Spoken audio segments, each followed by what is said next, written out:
Hey everybody, welcome to another episode of the Nerd Herders. I'm Nick. I'm Rich. And today we are streaming it. Yep. Crossing the streams. No pitching, no playing. Nope. Just streaming. Pure stream.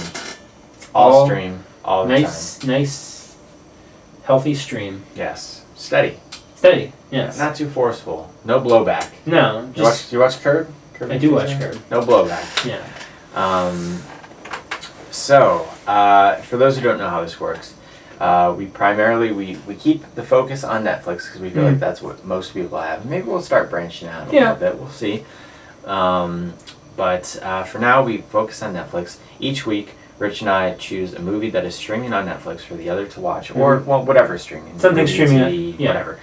And then we talk about it. Yeah. So last week I gave you, because last week we talked about Netflix's new original movie, The Ridiculous Six, starring Adam Sandler. I gave you another Adam Sandler movie. You did. Because that was your idea to watch that, so I wanted to give you I was so angry at The Ridiculous Six. Yes.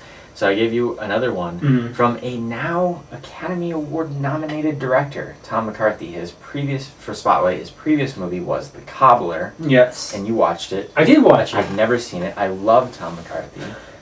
Didn't want to see that one because the buzz was bad. Okay. Was the bad buzz worth it? Justified. It's not so bad. Like if you got nothing to do, it's worth checking out. What the hell is it even? I've never seen a trailer. I've only seen that really dumb, lame, fake-looking poster. Where he's just like sitting there. With his shoe. Yeah. So it's about, he's like a 4th or 5th generation of cobbler. Okay. I didn't know you could still find cobblers in New York. Peach cobbler? Yes. He's a 5th generation peach cobbler. He's losing his taste, and it's about him trying to get it back. No. So he's like the 5th generation shoe cobbler in his family, and business isn't great. His like machine breaks down, or I think his business is fine. I don't know how it's doing fine. I don't know who still goes to cobblers to get their shoes fixed. In his free time, you know Daniel Day-Lewis is a shoe cobbler. Really? Yeah.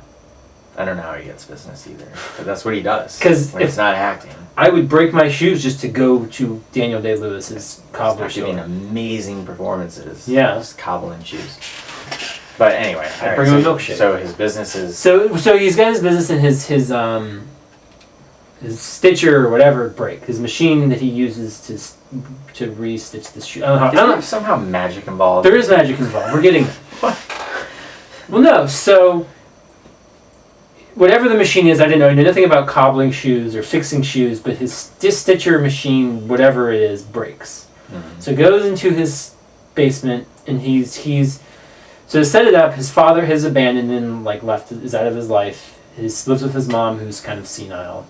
So in the basement is like all of his father's old, like all his junk and the stuff. The basement of the store, and he finds his dad's old stitching machine from that's been passed down through the generations, and it's just sitting there. So he's like, okay, I'm gonna cobble these shoes for this guy. I don't know if I'm using cobble correctly, but he's gonna cobble these shoes, and he waits for the guy to show up. And he's looking at him, and they're like some fancy leather shoes, and he decides to put them on. Like, oh, they're the same size as me. I'm gonna put them on. Well, he turns in to the guy. Like, he has the appearance of the guy, of the person whose shoes they actually are. Okay. So he discovers that when he uses this machine to stitch the shoes, on shoes, that he can then become that person. Okay. In appearance. What does he do with that ability? A lot of different. It gets really dark. This is actually a very dark. It's from what you would expect from a typical Adam Sandler film. What a random thing for Tom McCarthy. It's weird, but it's actually not bad. But that's such a weird idea for a movie. And he co-wrote it. I mean, he's on there with a writing credit too. McCarthy? Yeah. Yeah, he does. Yeah, that's what he does. But I mean, it's coming off of maybe it's because the last Sandler film I watched, Ridiculous Six, but I thought it was actually for the most part pretty good. How's his performance? It's good. It's no Reign Over Me, but he's actually and that's what we involved. talked about though last week when we were talking about Sandler. If you watch that episode, if not, go back and find it. Yeah, you should watch that episode. We're talking about how, like, you know, this is a guy who, when he applies himself, he can give really good, nuanced performances, but nobody goes and sees them. He gets no acclaim for them. So we were talking about, why wouldn't he just make the video? If you were him, why would I didn't necessarily, you were getting nothing from it, then why wouldn't you just make these movies? Yeah. If people want to throw you millions of dollars to do them, just whatever. But I mean, it's a decent movie. Yeah, there's magic involved, and some of it's kind of cutesy, but there's some weirdly dark moments in it. It kind of reminds me of like when World's Greatest Dad came out. Like if you were just coming into that, oh, it's an R-rated Robin Williams movie, and you get in that, and you're like, what the hell? This movie's like, I'm depressed. I mean, it's not doesn't push anything quite that far, but I mean, there's some stuff in it. But yeah, it's kind of how he uses it, and he, you know, oh, I'm gonna go to this restaurant, and he's wearing one guy's shoes, and he like, oh, you know, the bill comes, and he goes into the bathroom and changes shoes, and he's somebody else, and no one. It's like weird things like that, or you know, the hot girl with the boyfriend dropped his shoes off, and he goes to see her. I mean, things like that, but it there's a much bigger kind of plot afoot. Hey! I'm gonna pin it was on purpose. Yeah. But yeah, I don't think it's that bad. I was watching, it's like I don't see why this is getting, you know, destroyed the way. Yeah, it got like a 40%, I think. Or that's decent. I mean, nobody saw it. If you're looking for something to watch, I mean, he's good in it. Buscemi's in it. Surprise. But he's not. But he's playing like the hot boyfriend. Yeah, he's the hot boyfriend. But no, I mean, he's not, you know, Crazy Eyes or some stupid like side goofy character. He's fine in it, and I mean, none of the performances are outstanding, but they're good. I mean, it gets a little ridiculous, but it's not 6 of them. Nice. All right, so that was the Cobbler. I'm happy to hear that overall you thought it was fun. Yeah, I was very angry going into it. McCarthy really does have a pretty good track record.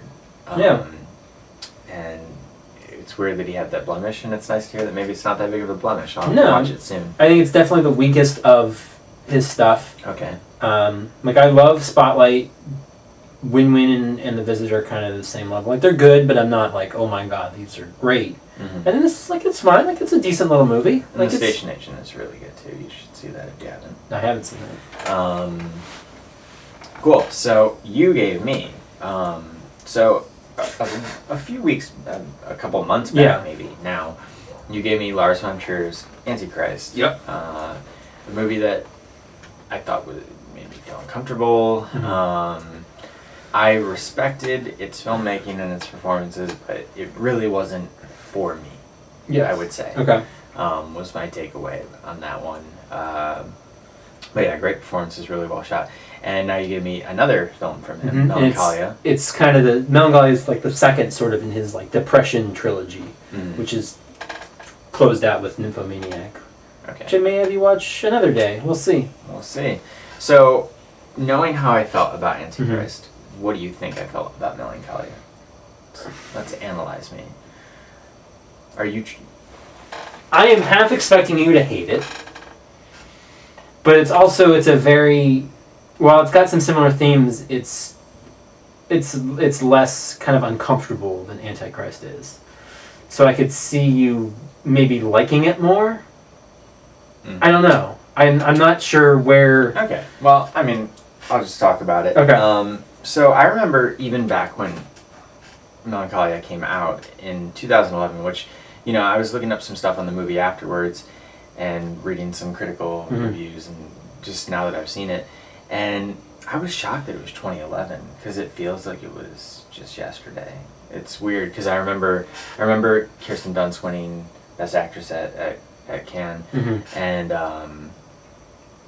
that seems like 2011, like that. Yeah, it seems. So yeah, I remember seeing it in the theater. I'm like, it doesn't seem like it's that long. And I remember, you know, hearing about the movie and hearing the idea of a world colliding with our planet, and all that, and just being like, that sounds interesting. And I'd never seen one of his movies, and I really wanted to go, and I think it just didn't come out anywhere around here where I was living in 2011, really, or it was in and out, and I never saw it. And you know, the first thing that I'll say is, I've always been a fan of Kirsten Dunst. I feel like since I was a kid, like because she was in Jumanji, and she was Mary Jane, and I get that she's not great as Mary Jane, and got increasingly less great by the third one, and blah blah blah.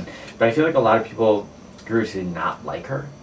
See, I never got any of that. I don't get that either. I thought that she was great, and even back then in movies like Wag the Dog. Have you seen Wag the Dog?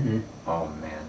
But if that's streaming, that'll happen too soon, and stuff like that. And I've always liked her. But this year there was a really interesting Kirsten Dunst narrative of her being this complete career resurgence with her amazing performance in Fargo 2, in Fargo season 2. I didn't watch that. And I'm halfway through that, and she is great. But it was surprising to me because I felt like we had already had a Kirsten. I don't even know why we needed a Kirsten Dunst career resurgence. She's had a fine career. Yeah. But I remember she got so much praise from this movie, and going into it, watching it, she's really good in Melancholia. She's very good. She's incredible. And I mean, I liked the performances in Antichrist. I thought Willem Dafoe, and what's Charlotte Gainsbourg. I thought that they were both really good in that, and Charlotte Gainsbourg is really good in this too. But I thought that Kirsten Dunst was just great, and I'm surprised that she hasn't gotten more work from it. That we even had to be at a place where it was like, oh my God, Kirsten Dunst in Fargo season 2. Like, why have we gone the last 6 years from her? How was she not nominated for an Oscar for this movie? Yeah.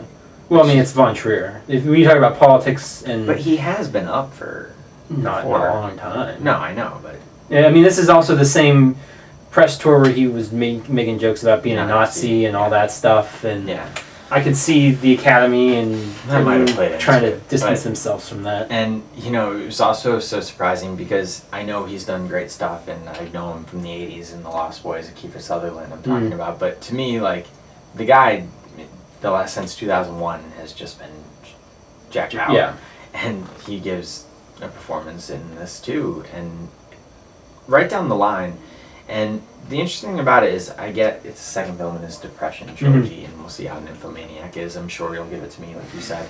But I didn't walk out of this movie feeling uncomfortable or depressed. I didn't really have that. And it's interesting, I was reading some stuff from Von Trier after, and he was talking about how his own experience with depression, and reading about depression, how one of the things he was taken with was how calm people who are going through depression can be in terrible situations. And you look at the end of the movie when the world, you know, she's calm. Yeah. Things are really going to shit, you know.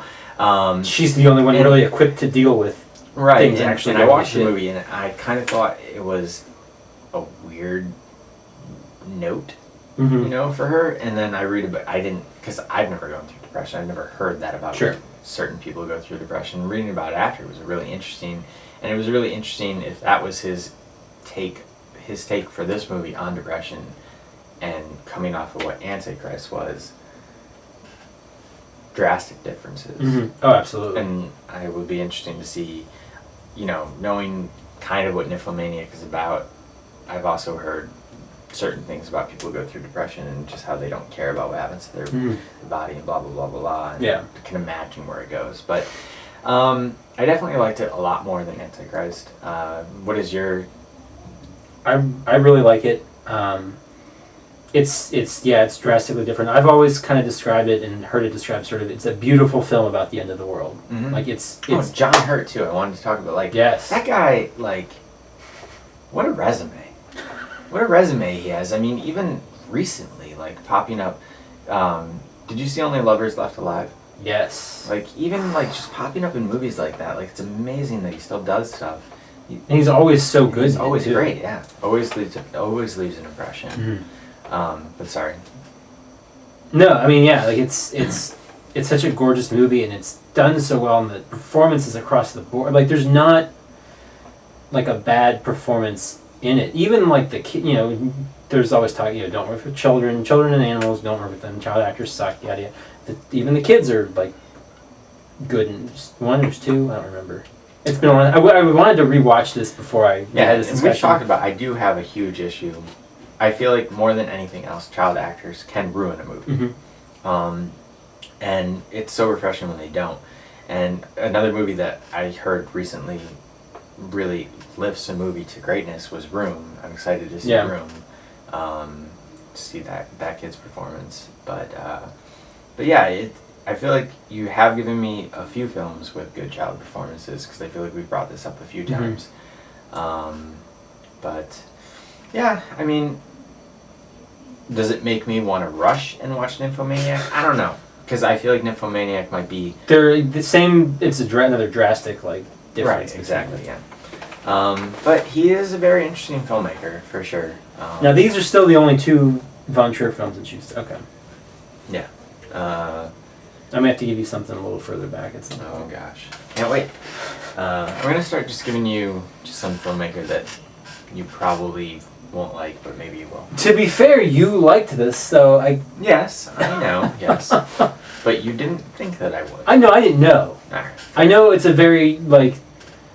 This is a much more accessible film than Antichrist is. So it's like, okay, like if you're gonna like any of these, this is probably the one that you will like the most. Did you see that movie Another Earth? Yes. I love Another Earth. Yeah, I have to see that. It's... Because I remember when that came out, it sounded just the whole They came out right around the same time, right around too. the same time, yeah. They sounded kind of similar, but I bet they aren't. Yeah. I'll bring it next time. You can watch it. Oh yeah, I'd like to see that. Cool. So this is now the part where we give each other something new to stream. So I'll go first since I've been talking. Okay. I'm going to give you a movie. I was inspired to give you this. Well, I was thinking about this movie a lot over the past couple of days because Denzel Washington received the Lifetime Achievement or Cecil B. DeMille Award at the Golden Globes, which is ridiculous because he still has an amazing career ahead of him, I'm sure. We hope. Fingers crossed. But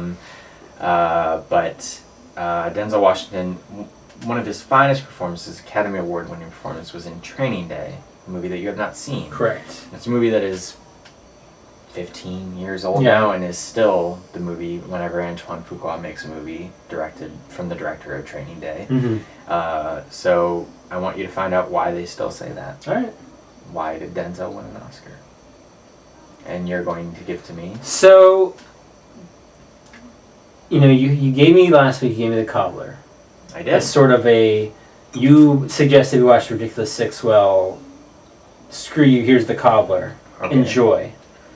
So I was going back and forth on how I wanted to approach the movie for this week, and I was like, well, do I want to continue this fight of here's something I don't think you're gonna like, go watch it, or do I want to just give you something good? Okay. And I actually had something picked for you, and I can't for the life of me remember what the hell it was. As a bad thing. No, as a good thing. I was like, I'm gonna be the bigger person. Right. I'm just gonna keep this going as it should, and for the life of me, I cannot remember what the hell I was gonna have because I did it last night. And I was like, okay, great, this is what it's gonna be. It's streaming. And then today I was like, crap. So I was just scrolling through my Netflix thing and I found something that's going to make me a little bit less of the bigger person. But, you brought up, I think it was the beginning of this segment, Curb Your Enthusiasm. So I'm going to give you something that has been compared in style to Curb Your Enthusiasm that is streaming on Netflix. Oh, God. I think I know what it is. A little show called Real Rob. Which is basically Rob Schneider's kind of Curb Your Enthusiasm-esque show that is another Netflix original. So this is out. This is out. It's on there. I have not seen it. I am curious to hear it because I remember hearing about it and I'm like, okay, it came out. I remember it was we both talked about it. Yeah. It was a week before it was coming out. We're like, what? This is happening? And now it's out, and I feel like nobody's I've heard nothing about it. Well, when I heard about it, it struck me as the kind of thing, as much crap as we give, and a lot of people kind of give Rob Schneider for the stuff he does in Sandler movies and whatever else. He almost strikes me as the kind of person who, actually might have, is that comedian who, if given the chance, could do something really good. Like the Animal. Yes, like the Animal. Chick. But I mean, given an actual shot at something more, could do something. And so I was like, okay, that sounds like an interesting idea. Deuce Bigelow. Yeah. European Gigolo. Okay. How much of this do I have to watch? Well, I was debating on that. 2 to 4 episodes. I know you're probably only going to do 2 if I say 2 to 4 episodes. But you might love it. Great. Maybe. I don't know, but I'm curious to hear your thoughts on it because we discussed it a little bit when it came out. I was a little more intrigued by it than you were. I was intrigued by the idea, not enough to actually go out and watch it, but just by the idea. So I'll be curious to hear your review of it next week. All right. Cool. And one day, I don't know if you know this, but Kevin James is making a Netflix original movie. Is he really? I'm gonna give it to you. And it's apparently not a comedy. Isn't that going to be one of our dual Netflix? No, it's gonna be just for you. All right, so I'm gonna watch Real Rob, the new Rob Schneider show on Netflix, and I'm going to watch Training Day. And we'll be back next week to talk about those. Mm-hmm. What should we watch? Send us some Netflix streaming. Yeah. Or how about you can tweet at me at Stonks what you think I should make Rich watch, and then you can tweet at me at Rich Belson about what you think I should make Nick watch. Mm-hmm. And then you can tweet at the channel what you think we should both watch. Yeah, you can find that at oabeer_official. You can also email us what you think we should watch at overbeerofficial@gmail.com. You can find us on Facebook at facebook.com/overabeer. We post all of our content there through YouTube. And I would love to give you a YouTube URL, but we don't have one. Can't do it. Can't do it. Not gonna happen. No. We need 100 subscribers, and then maybe we can cobble together a YouTube link. Ooh. Hoo-hoo. On a cobble machine. Yeah, that would be Melancholia. Yeah. But yeah, we do need 100 subscribers, so if you do like the content that we have, please share these videos with your friends and subscribe to our channel. It would be greatly appreciated. But I think that is going to do it all for today. So until then, we'll see you guys next time.